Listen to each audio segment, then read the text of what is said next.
Good evening to you all. How the devil are you? Evening, morning, night time, wherever it is, wherever you are, whatever is going on. Stop it. Look. Look away now. How the devil are you? It's evening time here, 8:39 evening. There he is. There's Dave McCann, the Invisible Pineapple, looking at the beer. The beer of the day is this one today. It's that one. Not one we've had for a while. Badger Golden Champion. But Champion.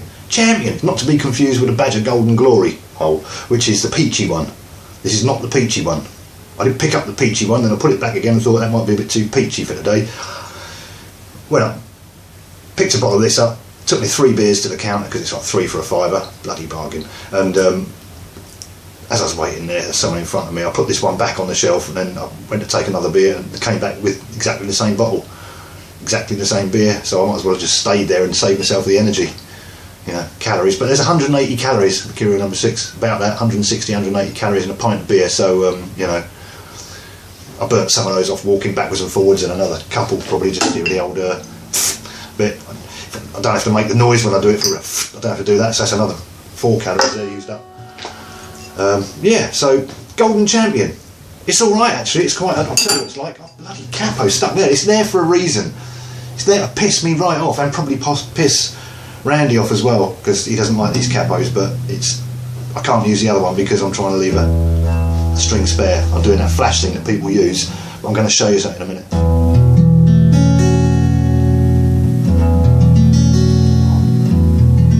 Yeah, so that string's open. These ones are capoided. So this, first of all, crisp and fruity it says.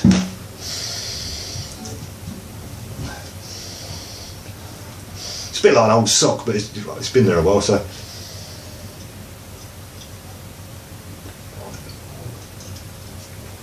That's the best way to find out what it tastes like. Yeah, it's actually quite nice. Really hot in here today. It's about 25 degrees inside. It's about 300 out there on the party air.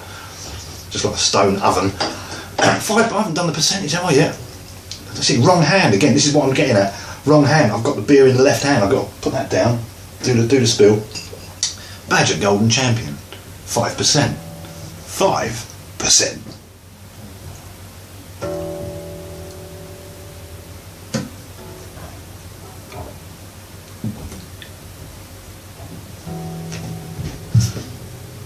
I thought I'd get the strongest one out of the way first of all today. I thought that was one of those days.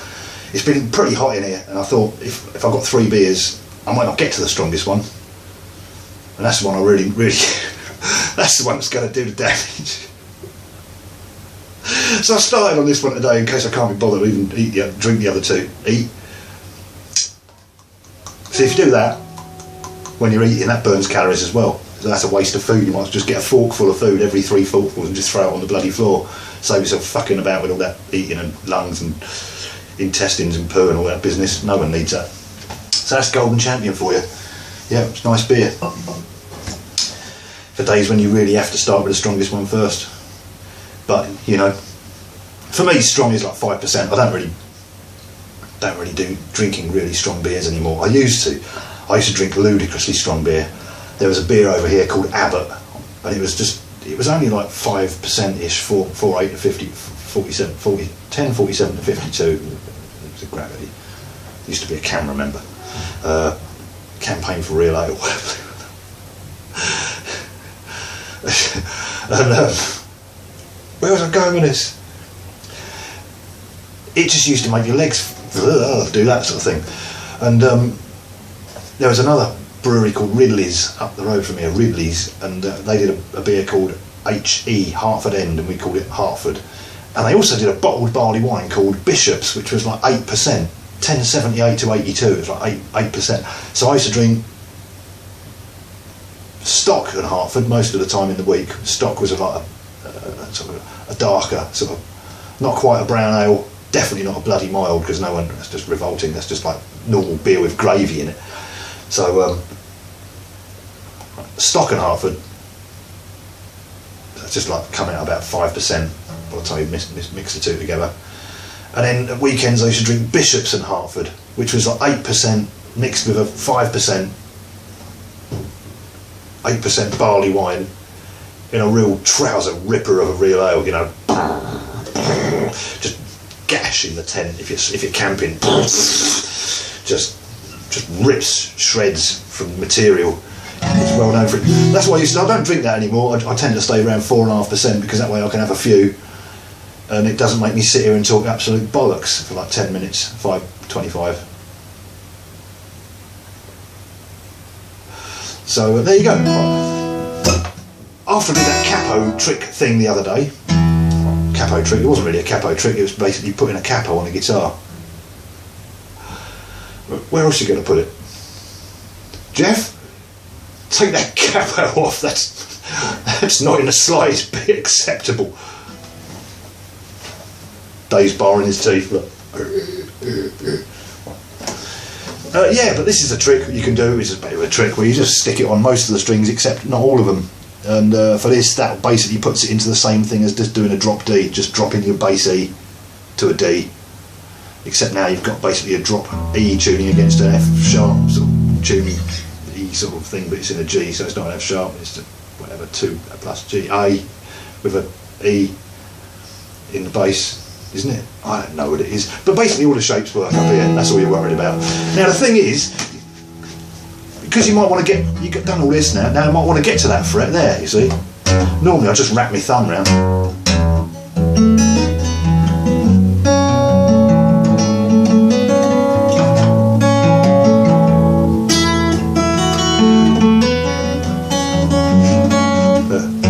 But it gets a bit, you know. So you can do it this way. Yeah, that way.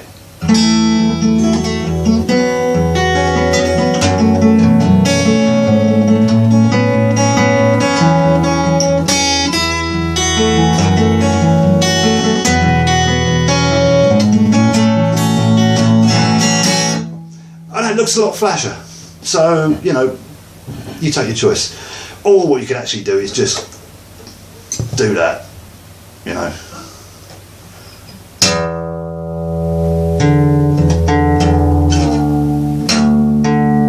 Drop that to a D. If you really want it in an E, put a capo on it.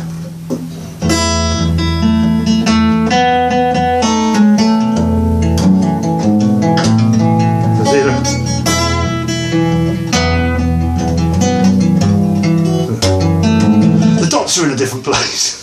They're in the same place, but different for that string. So, how confusing is that?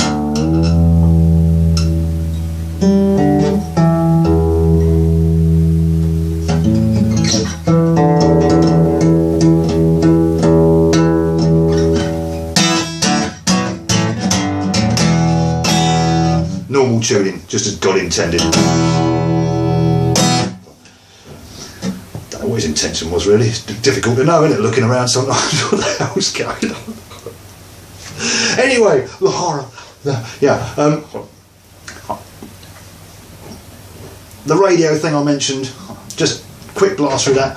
Radio Free Brooklyn, and I'll stop mentioning this. I won't stop mentioning them because they're a bloody good radio station, always good for a laugh.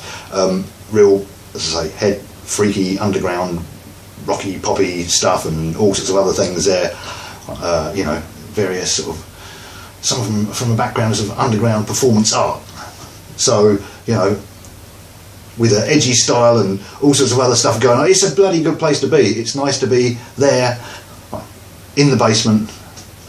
I feel quite at home, so it's nice. So yeah, they're Bushwick Garage. It's going to be on Radio Free Brooklyn, Google Radio Free Brooklyn, or on Facebook or whatever. And Bushwick Garage is on at 2 AM on this Thursday morning. So Wednesday night, Thursday morning, 2 AM Brooklyn time, which is Eastern Standard Time, which means it's like 7 o'clock in the morning over here. So I won't get to hear it because I'll be like, or maybe, I'm not quite sure yet. It depends. Rocks is my pillow, cold ground my bed. Moonlight my blanket, and the starlight my spread. Sonny Terry Brownie McGee, not half mate. I've been living with the blues. That was Sonny Terry Brownie McGee. They do it a lot better. They do it with music and everything. It's really, really bloody awesome. talking about doing things, so yeah, that's 2 AM Brooklyn time, Eastern Standard Time, 7 AM in the UK at the moment with the summer wobbly clocks and all that sort of stuff. Clocks with an L. You've done it again. You've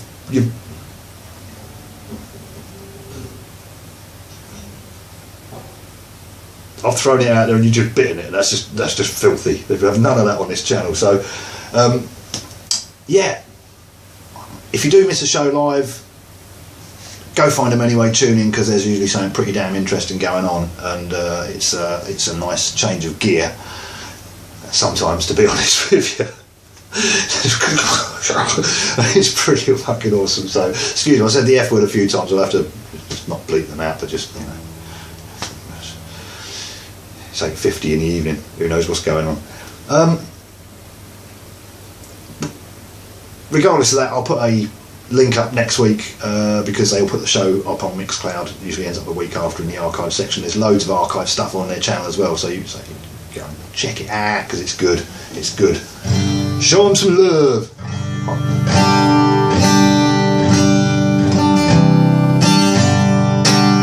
I'm enjoying playing this thing again. You might be able to tell I'm sort of, yeah, getting a bit more.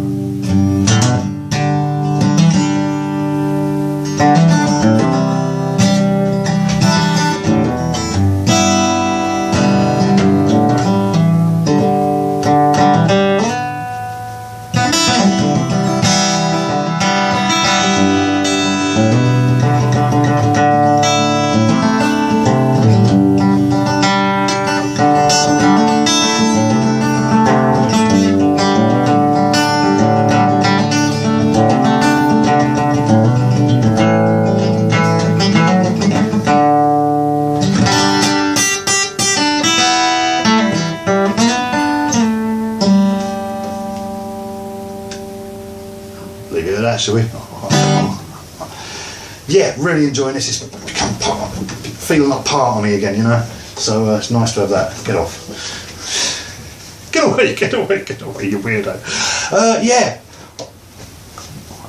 If you have not checked out so far the Mercurial number 6, you might know his channel. You probably know his channel, or of his channel, if you've subscribed to this one for a while or watched some of this stuff, or you probably may have even found this one via him. Him and a guy called Bill Ryan have put together an album, just released an album called The Only Way Out Is Through, and it's pretty bloody good. It really is. It's definitely worth having that wrap itself around your ears for some time. It's available on Bandcamp. I don't want to say too much about it, because you should hear it. You should hear it. And if you like bits of what you hear on Bandcamp, buy it, because it's really cheap, inexpensive, you know, $7, about £6, which is an evening's worth of beer, or half an evening if I buy 2 days worth of beer at the same day and then drink it all at once, which is what happened the other day, which is why no one saw me for about 2 days afterwards. I'm too old for this shit. No, it's really something special. It's got plenty of earworms going off in there. It's a multi-layered sort of affair. It's difficult. I haven't really listened to anything remotely commercial for probably like since the 1980s, when all the prog bands I like just started doing things I didn't like, and it just started, you know, Asia, for God's sake. I think Asia, Steve Howe, Asia. First album acceptable. After that, please don't do that. So Emerson, Lake and Palmer, Love Beach. I mean, you know, really.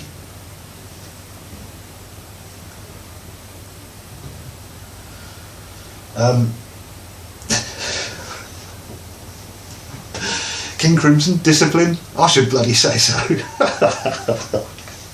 That's the way to do it.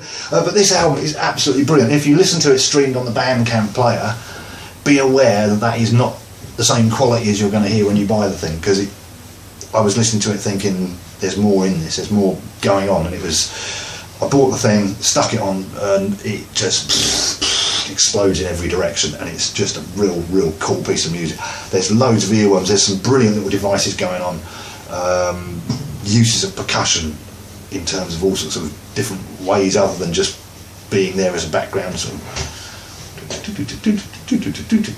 They probably do that, but they're used as melodic devices to build hooks and to build melodies and main rhythm, all sorts of stuff. It's really, really cool stuff. There's a couple of real big earworms on there which I've not been able to get out of my head for the last couple of days as well. And yeah, it's a really fantastic piece of work, and anyone interested in music that is remotely interesting should at least go and give it a listen. Definitely. So I'll put a link under here. That's the 11th Hour Initiative TEHI album, The Only Way Out Is Through. And yeah, definite 5 stars from here, 5 out of 5. So top stuff. Mercurial number 6 and Bill Ryan. Well done. I enjoyed that.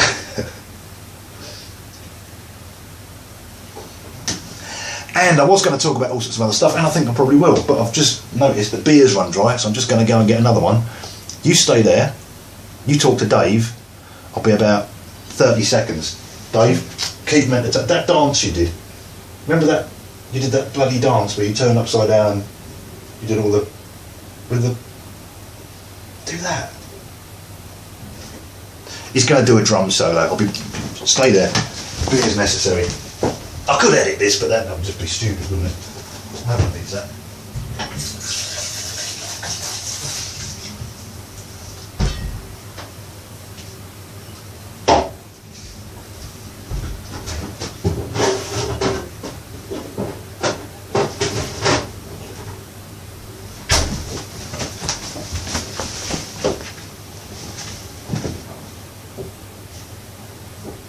You were meant to have started when as soon as I sit back down, he starts off. You can hear him. I'll just shut the. Sorry, anyway. Oh, that's not what I thought it was. We've got the Exploiter, Adnams Exploiter. This is another beer that's making an unusual appearance. Oh my word! 5%, 5%. I'll start with 5%. What did I buy today? Where was I? Who am I?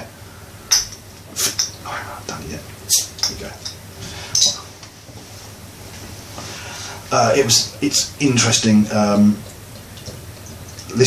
watching the documentary as well that Mercurial 6 has got on his channel about the making of the album and all sorts of other stuff. It's 2 guys sitting there with a bottle of Jack Daniels having a real good time, laughing, entertaining us who are watching. I really enjoyed it, but also talking about the album and stuff like that. There's, you know, and I love watching sort of studio documentaries. I love watching that sort of stuff.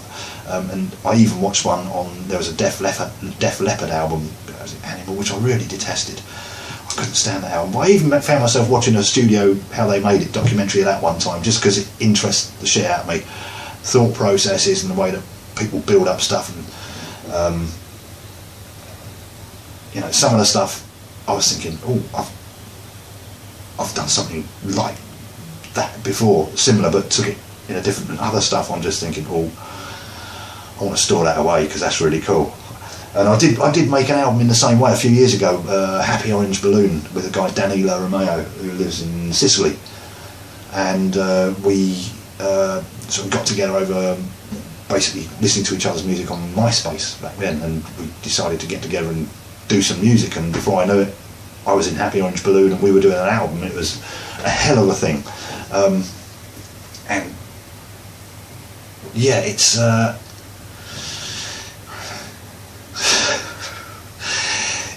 not the easiest way of doing it. It's not the easiest way of doing it at all. I have, you know, we come out with some really good stuff. I was really pleased with the album we came out with, and we've got some great music lined up to come on the next album, which is going to have some sort of archive stuff and bits and pieces like that. But I'm doing a mixing session this weekend with Blaze from Blazing Chaos, which is Blaze and myself. And this album he's basically written all of over the last few years, and we've been recording, and that's taken about 5 years, but that's mostly because of my having time off because of my head exploding and not working and things like that. I've had to have like a year off at a time pretty much and things, so I've delayed things, but we're getting really close.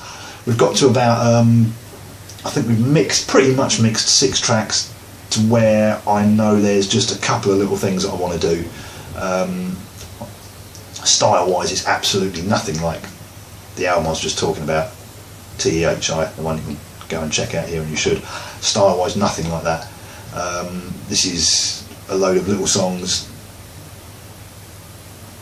designed to be song-length songs, all sorts of styles and all sorts of bits and pieces going off. Blaze wrote all the songs. I've basically given the job the free range to pretty much arrange them how I like and do what I like on them, and it's been really, really good fun. And we're coming up for another mixing session on Saturday, so that'll be 4 hours, 5 hours of me staring at the screen going, oh, why did I decide to make that tuba louder? That's all we wanted. I just wanted that tuba just to step out a bit, and by the time we'd finished last time, probably about an hour and a half, I just want to slice this bit off the tube, just move this and just, oh hang on, it's better there, and it's, oh my god, oh my god. So recording tip, you know, number one, leave your tubas where they are, but don't let them put you off using them, because tubas are awesome.